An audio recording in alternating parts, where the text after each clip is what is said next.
I'm back home right now, spending some time with my family. I'm in my room right now. We moved into this new house recently, and so I figured now is the best time, better than ever, to do my lists of the top 10 movies of 2018 and the worst list, which we'll get to later on. This has been a pretty cool year for film for the most part. There have been some really great movies, there have been some not so great movies. We'll get to those later. But here's a celebration of the top 10 movies. It's always hard making a list like this because there's so many good movies that came out this year, so trying to condense it is a little hard, but I'm going to try my best to do as much as I can. But before we get into the top 10, here's a few honorable mentions. Black Panther, it came so close to being on this list, it's kind of crazy. A Quiet Place, Blind Spotting, Bumblebee, Creed 2, Deadpool 2, 8th Grade, First Man, First Reformed, Halloween, Mary Poppins Returns, Ready Player One, Searching, Sorry to Bother You, Incredibles 2, Isle of Dogs,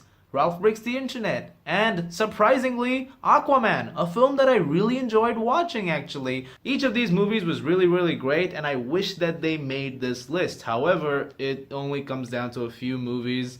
And so, without further ado, let us get into it. These are the top 10 best movies of 2018, starting with number 10. And that is Bad Times at the El Royale, a film that I know a lot of people have been a little polarized towards. I personally love this film. When you study film and you kind of imagine what kind of film you want to make, this is the film that kind of nailed every single thing. The way it's shot, the way it's acted, the way it's directed. Drew Goddard did such a brilliant job. It's built up so well. There's some of the best performances of the year in my opinion, and I don't think it's going to get recognized by a lot of people at the Academy, which is just kind of disappointing.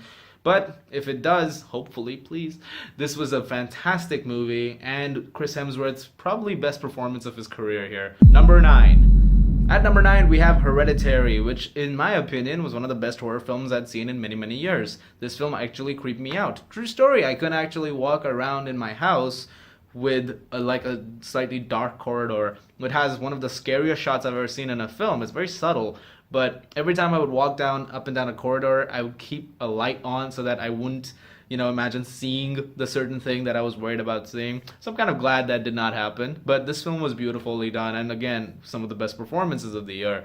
And the direction here is amazing. I can't wait to see what Ari Aster does next. His filmmaking skills here are phenomenal. Number 8. At number 8 is Roma, which is, in my opinion, again, one of the best films I've seen this year. And I'm glad I saw it before I made this list, because I was thinking I might not get time to, and I'm glad I did. I absolutely adored this film. It was so real and so natural, and it didn't try to be anything more than it was. It was just a very simple movie with so many complex themes attached to it, and it covered them in a really beautiful way without having to resort to preaching down to the audience. It did it in a very effective manner, and it didn't lose sight of what it was at any point in time whatsoever. It was also beautiful to look at, and Alfonso Cuarón's direction is amazing. It's beautiful, it's haunting. Can't wait to see this movie again. Number 7. At number 7 is Widows, a film that I also see no awards loved for so far, which is so disappointing because this is one of the most expertly directed films I've seen this year. Very well written, very tense movie. It never loses your attention. I know some people have not been a fan of this and about how things eventually conclude, how minor spoilers, quickly things happen, but I think it did it as well as it could. I mean, I think that was the point, in my opinion. Now, of course, some people might disagree with me on this, but I think it was done very well. I think I'm saying this on a loop, but best performances of the year here. Viola Davis gave arguably one of the best performances, in my opinion, one of the best actress performances easily. I can't wait to see what she does next. Definitely check this film out. If you have not yet, I highly recommend watching this. Number 6. At number 6 is a movie that I did not review for reasons I will explain, and that's BlacKkKlansman. Now, why didn't I review BlacKkKlansman? I was writing a paper on BlacKkKlansman, and so I couldn't review it because it was a conflict of interest that came up, and so because of that I had to agree not to review the film, which is okay, because now I can tell you all about my thoughts on the movie, which is, what a beautiful movie, what a great film. Spike Lee is somebody who I usually like, but he has his on and off moments. This is one of his better things, and I think this might be his best film since Do the Right Thing. I think he's done amazing here. John David Washington has a bright future ahead of him. I'm very, very sure. He's great here. Adam Driver was brilliant. It handled the aspects which it was supposed to handle seriously very well, but it also found a way to make it a dark comedy, acknowledging how some stuff in this was just insane and how crazy it was, and it highlighted those things beautifully, and it led to a whole rounded experience, and it had amazing writing as well, very tight script that was constantly engaging, never lost you for a second. Number 5. At number 5 is Mandy. Now this film is amazing, and it's an experience. The whole film was like a crazy psychosomatic drugged experience, and it was beautiful to look at. The film grain, some people criticize. I think it works perfectly for a film like this. My favorite soundtrack of the year, arguably, by Johan Johansson, may he rest in peace. Nicolas Cage giving one of the best performances of his career here. I've talked about it in detail in my review. I absolutely loved Mandy, and I highly recommend it if you've not seen it yet. Number 4. At number 4 is A Star is Born, Bradley Cooper and Lady Gaga's film, which I adored. I loved it. The soundtrack is one of the best of the year, easily. The performances in the film are also amazing. One of the best scenes of the year when they first performed Shallow. Brilliant, brilliant stuff. One of the best finales of the year. One of the most beautiful ending shots of the year as well. Seriously, this film was incredible. I think Bradley Cooper did something amazing here. I can't wait to see what he does next. One of his best performances as well. Sam Elliott, actually, I do have to give credit to. I think he did an amazing job. And Lady Gaga is my favorite actress performance of the year. I really hope that she gets at least an Oscar nomination for this, even if she doesn't win. She was phenomenal in this movie. Let's face it, however, here you are for the top 3 list of 2018, the ones that were the best of the best that have made the top of this list. Let us begin.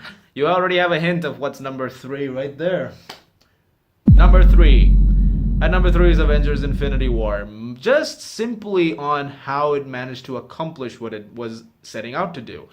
Did it do everything flawlessly? No, it didn't. I've talked about this in my review. There are certain things I have issues with.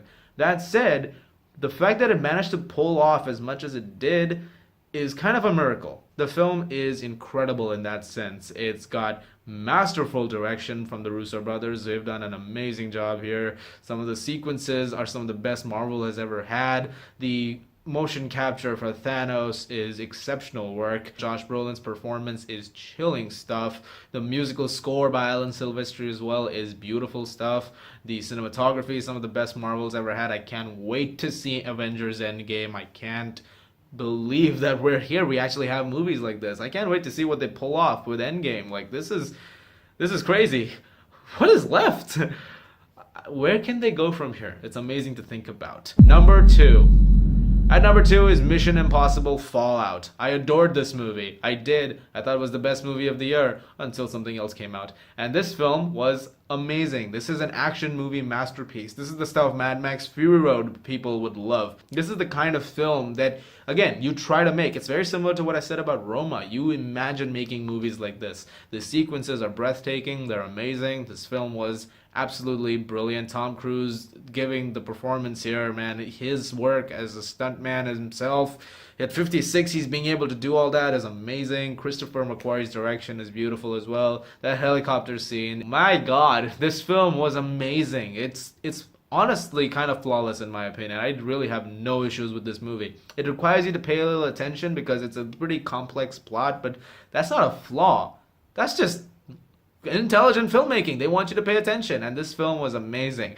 You can't even tell it's part of the same franchise at points. It's just brilliant, brilliant stuff, and absolutely deserves to be on this list. Number 1, however, is the surprise. I did not expect that to be this high up on the list. So let's get into that. And the number 1 movie of the year, the one that everyone absolutely has loved so far and thinks it's one of the best movies of the year, at least in my opinion, the best movie of the year after much contemplation and thinking, Spider-Man Into the Spider-Verse.